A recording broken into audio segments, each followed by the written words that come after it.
propósito de Deus de levar a mensagem.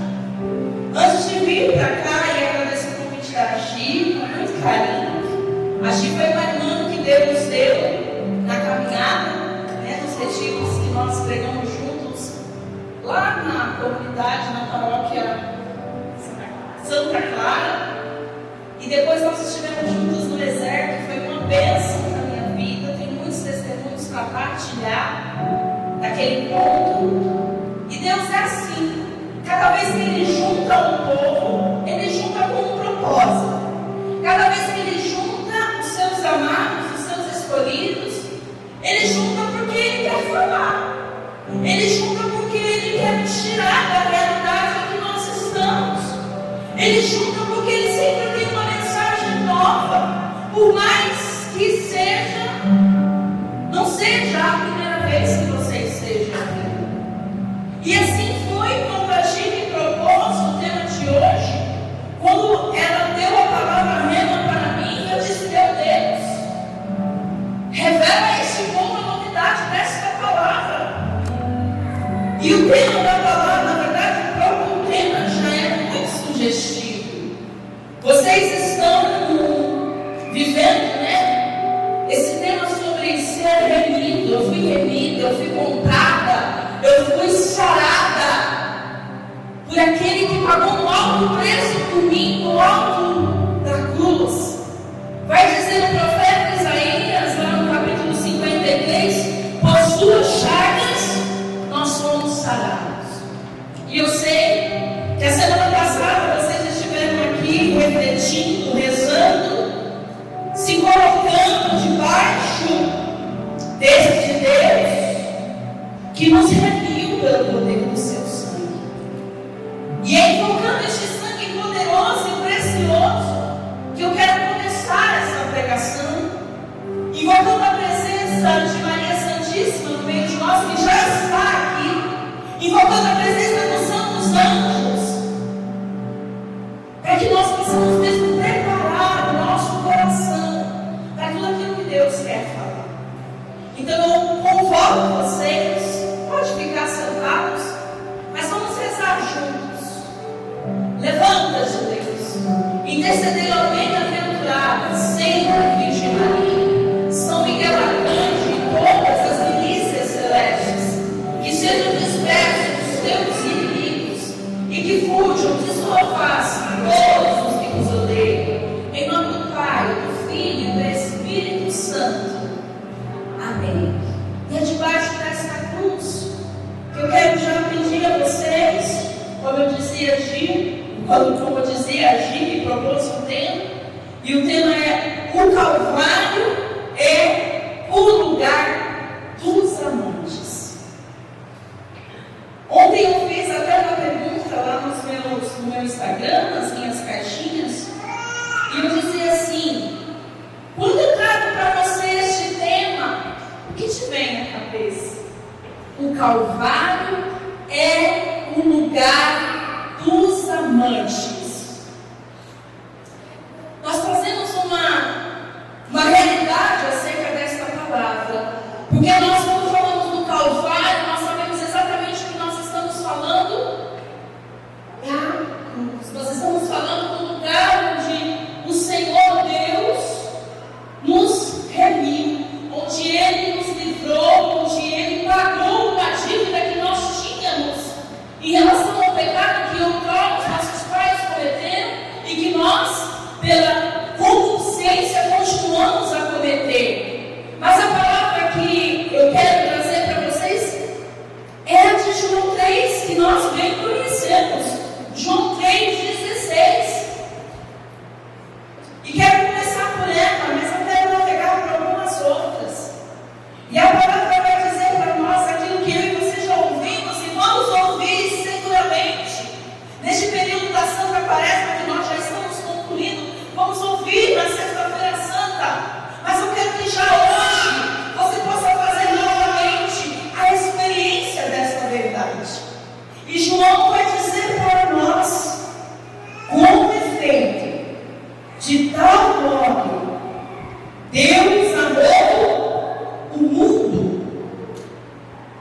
e deu o seu Filho único, para que todo aquele que nele crer não pereça, mas tenha a vida eterna.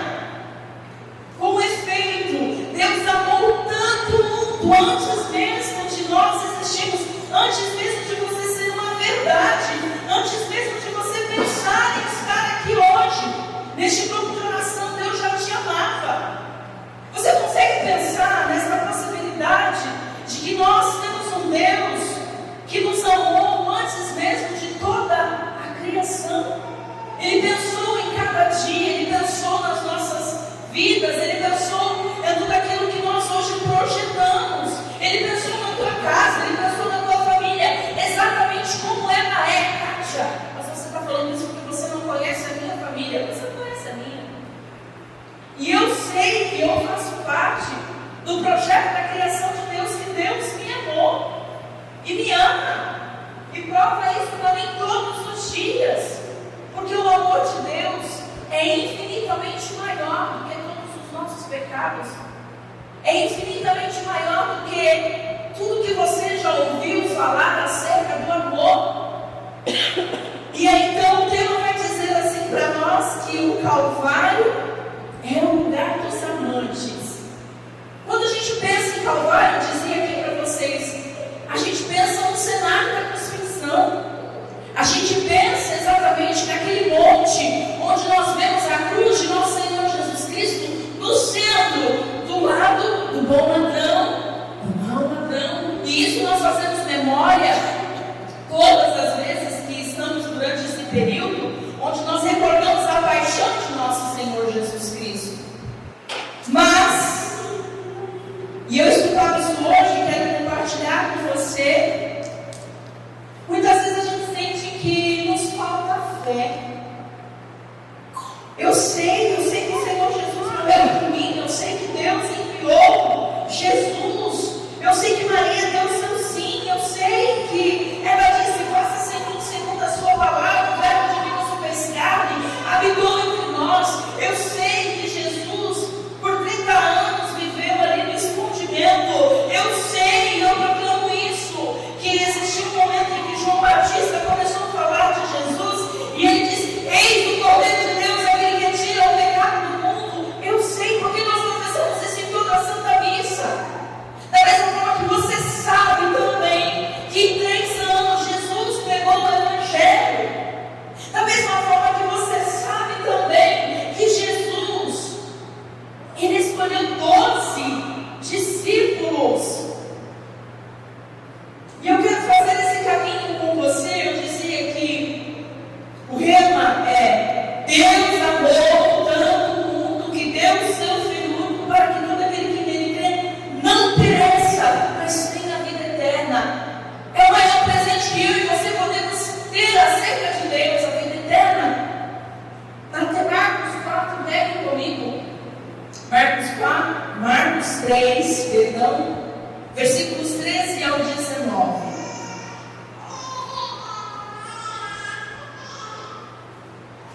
Eu dizia para você que esse é o dia que o Senhor escolheu, não só para aumentar a nossa fé. Quando eu olho para essa comunidade, eu sei que vocês são pessoas de fé. Quando eu olho para essa comunidade, eu sei que vocês estão aqui toda semana, vocês estão aqui reunidos exatamente porque vocês entendem que a fé ela vem pelo ouvir a palavra de Deus.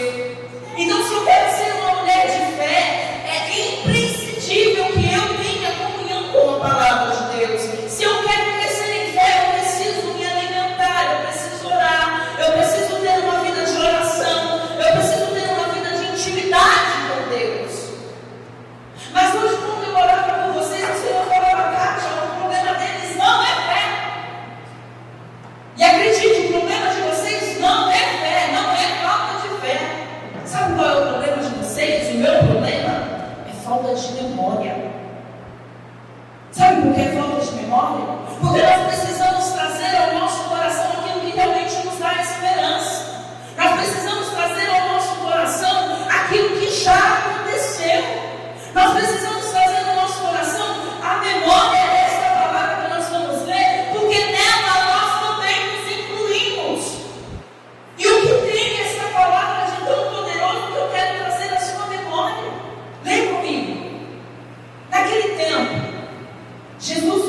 monte e chamou os que ele quis. Chamou os que ele quis e foram até ele. Então Jesus designou 12 para que ficassem com ele e para enviá-los a pregar com autoridade para expulsar os demônios. Designou, pois, os 12. E aí eu vou pedir para você colocar a mãozinha assim, ó. Nós vamos ler os nomes. Mas de cabeça, quais você lembra? Fala para mim. Pode falar? João, Pedro,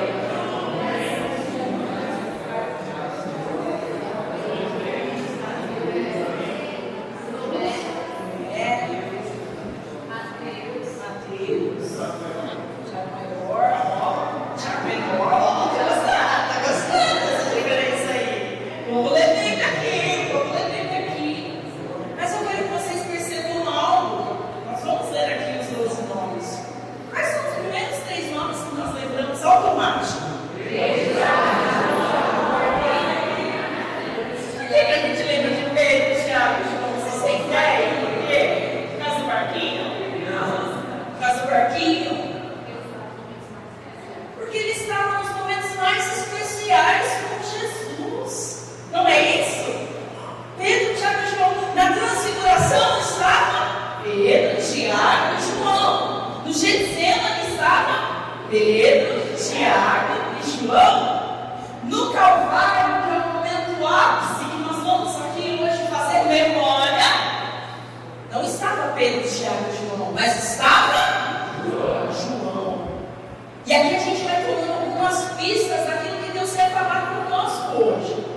Se vocês pegarem as Sagradas Escrituras e realmente forem estudar, deixa eu pegar minha cola que está em algum lugar. Aqui, cheio, Deus é bom. Não se deixa vencer em generosidade. Fica calmo que vai cair. Quando nós pegamos aqui então as Sagradas Escrituras, quando nós pensamos e lembramos do ministério público de Jesus, vocês se recordam que Jesus ele tinha muitos seguidores. Seguidores é a palavra do momento, né? Nós queremos seguidores. E Jesus tinha muitos seguidores. Muitos, sabia disso? Ele tinha muitos seguidores, muitos. Em alguma passagem lá vai dizer que após a ressurreição ele tinha ali, só o milagre ali da multiplicação dos pães, a gente sabe que tinha mais ou menos mais de 5 pessoas, não é o que diz lá as Sagradas Escrituras? Então a gente já faz aí por baixo uma conta de quantas pessoas seguiam Jesus. Amém? Quando a gente vai lendo as Sagradas Escrituras, em algum momento vai falar de 500 pessoas. E aí quando a gente vai refinando a leitura, o conhecimento, existe aquele momento que Jesus manda e envia, né? É uma leitura muito linda nas missas de envio, que ele enviou 72 discípulos. Olha que lindo. Mas a gente percebe que vai havendo ali o que? Uma seleção. E aí ele forma um grupo, que é esse grupo que nós vamos ler aqui agora. Vamos lá agora. Bonitinho, ler todos os nomes. Simão, a quem ele deu o nome de Pedro, Tiago e João, que são irmãos, né? São os filhos que queriam colocar fogo. Vocês lembram desses dois, daquela cena lá? Que eles estavam lá, eles estavam super empolgados, Jesus já tinha enviado eles já estavam começando a experimentar o poder de Deus, e quando eles pregavam, eles curavam, então eles começaram a entender que tinha poder naquilo que eles falavam, que era a palavra de Deus. Mas houve um episódio lá que ele ficou meio focado, ó, tem um povo ali que está pregando, está curando, e não é do jeito que a gente combinou aqui, Jesus. Vou botar fogo nesse povo, não foi o que ele falou? Vou rezar e vou botar fogo nesse povo. Teve um episódio, eu gosto muito desse episódio para pregar para mães, né? Porque nós, mães, oramos em favor dos nossos filhos, oramos, gente. A gente ora, a gente perde a madrugada, né? Em nome dos nossos filhos, e a mãe de Tiago e de João foi uma dessas, era das minhas, sabe? Ó Jesus, chega aqui, eu quero fazer um pedido para você. Quando você estiver lá na glória, coloca um filho na tua direita e o outro à tua esquerda. esquerda. Justo, não é, gente? O que vocês acham? Vocês não pediriam isso também para vocês? Para filho de vocês? Eu pediria também. E aí Jesus pegou e falou assim: ó, vocês não estão sabendo, vocês estão pedindo. Né? No entanto, eu acho incrível, porque quando eles crescem, João e Tiago crescem, Tiago vai falar assim: vocês não sabem o que vocês estão pedindo. Por quê? Porque lá atrás ele conviveu com uma mãe que não soube o que estava pedindo.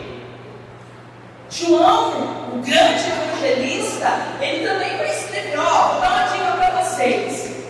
Ele vai ensinar assim: ó, se vocês querem receber o que vocês pedem, comece a agradecer antes de receber. Então João e Tiago foram homens que foram treinados ali, ó, aos pés do mestre. Então eles beberam daquela água fresca, eles beberam daquele ensinamento. E aí a gente vê outros aqui, a gente falou de Pedro, né? Pedro, a gente conhece aqui o Pedro, tapa. Aquele que disse, né? Que o Senhor falou sobre tu és Pedro, sobre essa pedra de ficaria na igreja, e as portas do inferno não vão prevalecer contra a igreja de nosso Senhor. E é o que nós vivemos hoje no Papa. E aí tem mais aí, né? Os filhos de Zebedeu, Tiago e João, aos quais deu o nome de Boanerges, que quer dizer filhos do trovão. E aí vem os demais: André, Filipe, Bartolomeu, Mateus, Tomé, Tiago, o menor, que fizeram aqui bem explicadinho, bonito, né? O filho de Alfeu, Tadeu, Simão, Cananeu e Judas Iscariote, aquele que traiu. Isso aqui é um grupo de pessoas especiais. Jesus, ele escolheu um grupo de pessoas especiais. Só que eu quero que vocês entendam algo aqui. Quando nós falamos em Calvário, quando nós falamos em lugar dos amantes, nós estamos falando especificamente de um personagem aqui dentro dos 12. E o que este personagem tinha diferente em relação aos demais? Eu quero dizer, meus amados, que hoje o Senhor vem fazendo uma convocação para nós, que vocês vão entender o que está por trás desta palavra. Porque nós estamos aqui numa comunidade de irmãos onde todos vocês são especiais. Nós somos igreja católica apostólica. Então nós estamos dando continuidade à fé dos apóstolos. Que apóstolos? Estes que nós acabamos de falar os nomes deles. E todos eles, sem exceção, deram a vida pelo Evangelho. Todos eles foram martirizados. Todos. Pedro foi aquele que disse: eu não sou digno de morrer como meu mestre. Me crucifica de cabeça para baixo. Todos eles, né? Sobretudo nós vamos ver que depois de Pentecostes, eles recebem de Deus um poder, uma unção, uma graça. E vocês sabem que na primeira pregação de Pedro, mais de 3.000 pessoas se converteram. Porque eles já não eram mais guiados pelo medo, mas eles eram guiados pela ação do Espírito Santo, que eles presenciaram quando eles caminhavam ao lado ali de Jesus. Só que eu dizia para vocês que todos nós que estamos aqui hoje, somos especiais. Porque nós estamos dando continuidade àquilo que estava sobre a vida dos 12 apóstolos. E eu gosto muito desse evangelho, inclusive a minha Bíblia é riscada, mas o livro todo aqui também está riscado, porque eu grifei aqui: chamou os que ele quis. Chamou os que ele quis. Eu quero que você hoje lembre do dia do teu chamado. Eu quero que você hoje faça memória, lembra que eu falava? Do que você escutou da parte de Deus quando Ele te chamou, e Ele te chamou pelo teu nome. Porque aquele dia que o Senhor te chamou era um dia de graça especial. Você já nem sabia o que você ia fazer pelo reino, mas ali o Senhor já te chamava e já te confiava o ministério, o dom, o talento, para que você pudesse colocar a serviço do reino. Eu sou daquelas que, apesar de não ser do ministério de música, gosto muito de pregar com a música. E hoje, na hora que eu estava rezando, uma música velha, o Senhor me fazia lembrar dela. Porque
o Tiago tinha um índice sobre a vida dele, porque eles faziam parte de um grupo especial. E o que eu quero lembrar a vocês aqui, que dentro desse grupo de especiais, Jesus escolheu alguns amigos. E aí eu já não sei mais em qual grupo você quer ficar. Se você quer ficar no grupo dos especiais, ou se você quer usar aqui comigo de grupo dos amigos. Para ir para o grupo dos amigos, você tem que aprender a suportar a pressão. Entende? Pedro, Tiago e João. Foi aquele que esteve com Jesus no monte, mas foi aquele também que estava com Jesus no vale. E hoje, olhando para cada um de vocês, eu vejo que muitas vezes, por nós sermos amigos de Jesus, porque eu sei que aqui tem alguns, pagam um preço muito alto para ter essa amizade. Porque para ser amigo, a gente divide intimidade. Para ser amigo, a gente divide segredos. Para ser amigo, a gente divide, inclusive, as nossas fraquezas. O amigo nos conhece só de olhar para nós. E assim era a amizade de Pedro, Tiago e João e Jesus. Mas eu quero revelar algo para vocês aqui, que é um desafio. Porque o Senhor, Ele quer que muitos hoje aqui sejam mexidos nos lugares onde se encontram. Porque o Senhor não quer que você seja apenas parte do grupo de pessoas especiais que Ele chamou e que Ele enviou para pregar o seu Evangelho. O Senhor quer que você possa subir ao nível desta amizade. E aí é por isso que fala que o Calvário é lugar dos amantes. Porque quando nós estamos falando de amizade, nós estamos falando de intimidade.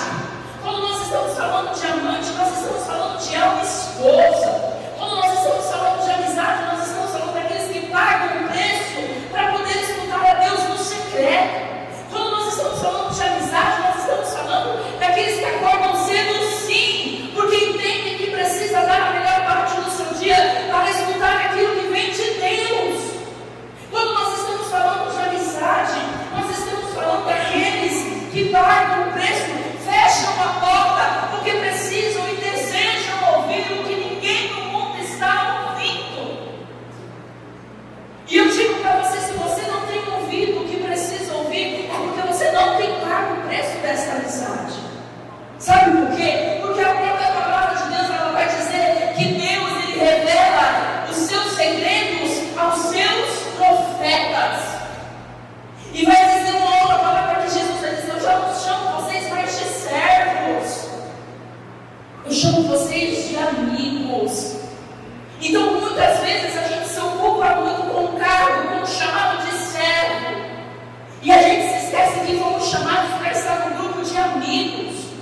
Porque muitas vezes a vida pública, muitas vezes a vida de ministério, muitas vezes a vida de chamado nos rouba da intimidade, nos rouba da sacralidade, nos rouba da presença, nos rouba da Shekinah que o Senhor quer derramar sobre as nossas vidas lá no nosso quarto. E aí às vezes a gente fica esperando que o irmão, que é especial, libere sobre nós uma profecia, libere sobre nós uma palavra de ciência, que Ele possa liberar sobre nós aquilo que eu tenho que fazer amanhã. Não é o irmão, é o secreto que vai te revelar isso, é a tua amizade com Deus que vai te mostrar isso. Então eu e você precisamos pagar o preço para sermos amigos de Jesus. Mas existe um lugar ainda mais especial, que é o lugar da intimidade. Nós vamos daqui a poucos dias celebrar o lava-pés. E eu quero te trazer à memória uma cena do lava-pés. Naquele momento em que Jesus está com os seus discípulos ali no momento da Santa Ceia, vocês vão se lembrar que Jesus em algum momento vai dizer assim: algum de vocês vai me trair. E aí a cena acontece exatamente assim. Na minha memória, eu faço esse raciocínio. Pedro está ali, olhando um pouquinho para João, porque amigos se comunicam por olhar, né? Eu imagino que Pedro olhava assim para João e falava assim: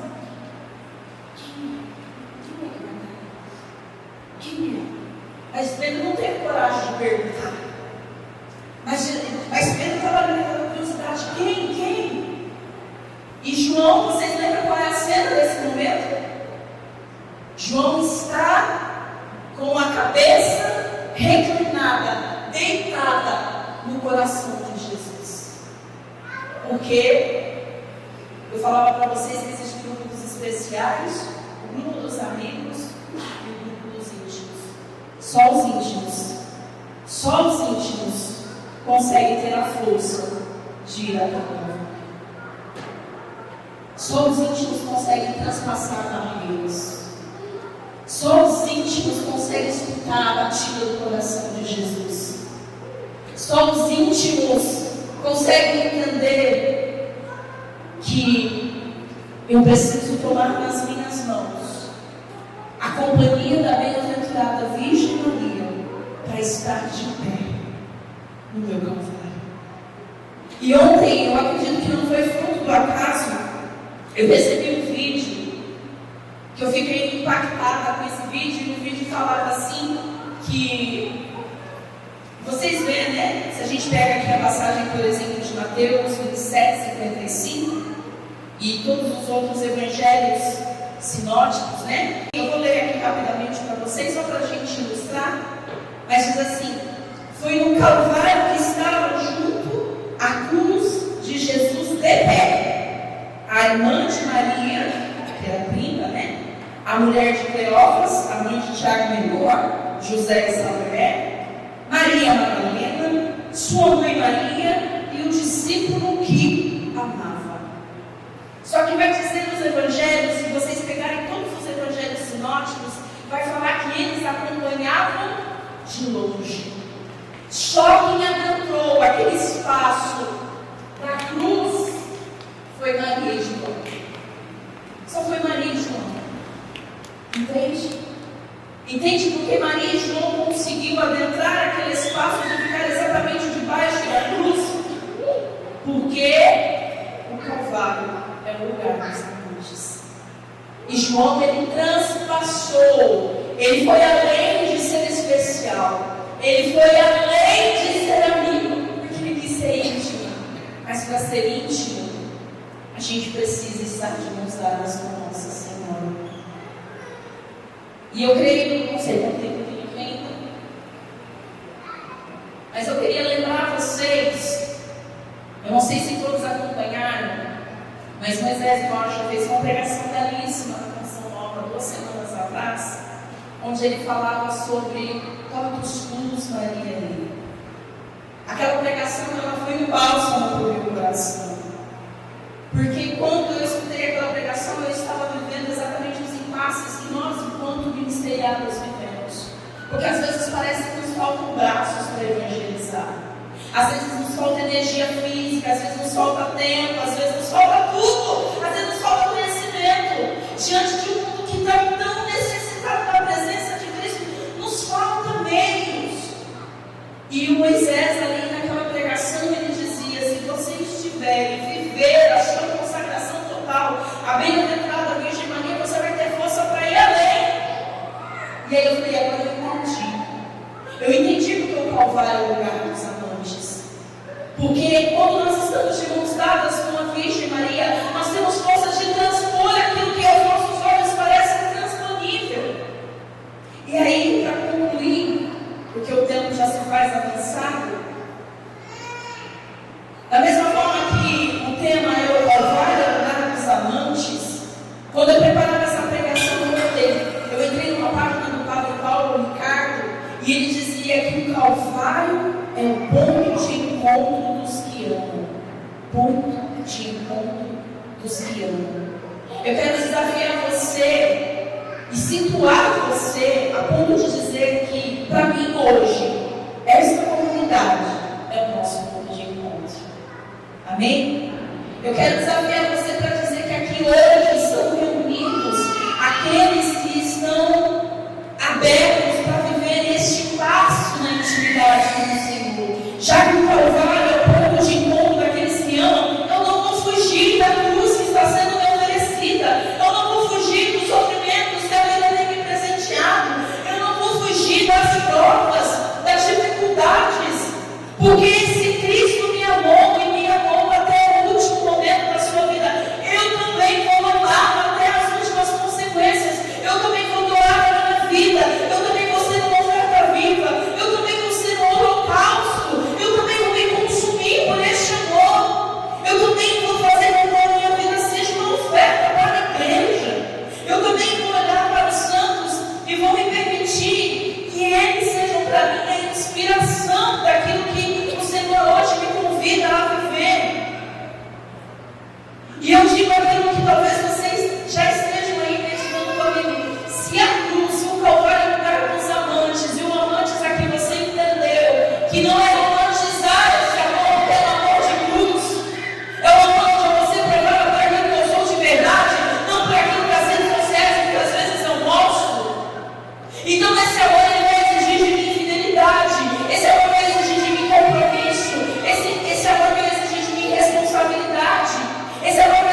jeito que o mundo é.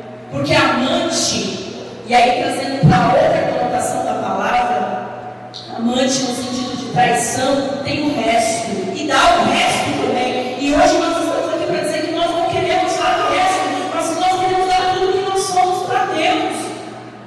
Porque Deus deu tudo que Ele tinha para nós. E eu dizia, né? João 4:19 vai dizer: nós amamos porque Ele nos amou primeiro. Então, nosso amor por Deus é uma resposta de amor por nós. Cristo nos amou e se entregou a si mesmo por nós em oferta, sacrifício, enchendo suave. Jesus, Ele quer receber de nós o amor que na cruz Ele nos deu. Você consegue pensar nisso? Jesus quer receber de mim o amor que na cruz Ele me deu. Outro ponto que eu salientei aqui: aquele que nos amou e nos ama quer possuir-nos completamente, sem reservas. E agora o seu amor pede que nós nos rendamos a Ele junto com tudo que somos e temos, para que Ele seja o nosso primeiro amor. É no Calvário que nós conseguimos visualizar de maneira clara e arrebatadora o amante que é Deus Pai, o amado que é Deus Filho, e o amor que é o Espírito Santo, que traz esta comunhão e essa verdade no nosso coração. No Calvário nós aprendemos que Jesus é o centro. É no Calvário que nós aprendemos que nós temos que dar a Deus a prioridade de tudo aquilo que nós somos, de tudo aquilo que nós temos. E para concluir, essa frase, né, no Calvário é o lugar dos amantes, é de um santo muito conhecido da igreja, São Francisco de Sales. E é ele que vai dizer: o Monte Calvário é o Monte dos Amantes. Todo amor que não tiver por origem a paixão do Salvador é frívolo, é perigoso. Desditosa é a morte sem o amor do Salvador. Desditoso é o amor sem a morte do Salvador. Então o meu amor e o teu amor precisa ser hoje purificado. Eu preciso dar a Deus aquilo que é de Deus. Eu preciso me desafiar hoje então a sair do grupo somente daqueles que são especiais. E se eu já entendo que eu sou amigo, eu preciso então desafiar a mim mesmo para fazer parte daqueles que são íntimos. Porque Pedro, quando olhou para o João ali naquele momento do episódio da ceia, só de olhar para Pedro ele entendeu. Quando ele viu o olhar de Jesus, ele entendeu que quem trairia Jesus era Judas, pelo olhar. E eu quero desafiar você a olhar para Jesus e entender aquilo que hoje é a resposta que você veio buscar nesse dia. Porque parte das dores que nós trazemos conosco é porque nós não temos as respostas que só Jesus pode dar. Parte das tuas lágrimas, dos teus sofrimentos, é porque você precisa entrar neste lugar que é de dor, mas também é de conforto, é de consolo. Porque foi ali, aos pés da cruz, que quando Nossa Senhora olhou para Jesus, Ele teve força para dar tudo que Ele tinha. E Nossa Senhora teve força para ser tudo que ela é e foi. É só aos pés da cruz, olhando para Jesus, que nós vamos entender este amor e vamos poder ter forças para, sendo provado, também dar a Ele este amor. E se provado dói, esperar dói, machuca. Mas assim como um dia Jó foi submetido a uma prova, e sabe, Deus olhou para Satanás e falou: prova ele, porque eu sei quem ele é. Mas ele precisava mostrar para Jó, e Jó precisava saber quem ele era. E muitos de nós aqui que estamos sendo provados, que estamos passando pelos nossos calvários, pelas nossas dores, muitas vezes a gente acha que Deus nos esqueceu, mas Deus não nos esqueceu. A gente só precisa ir para esse lugar da intimidade. E eu quero desafiar você a ficar de pé. Eu quero desafiar você a fechar os seus olhos. E eu quero desafiar você a perguntar para você mesmo: qual lugar que eu estou hoje? Ele me chamou. Eu tenho chamado sobre a minha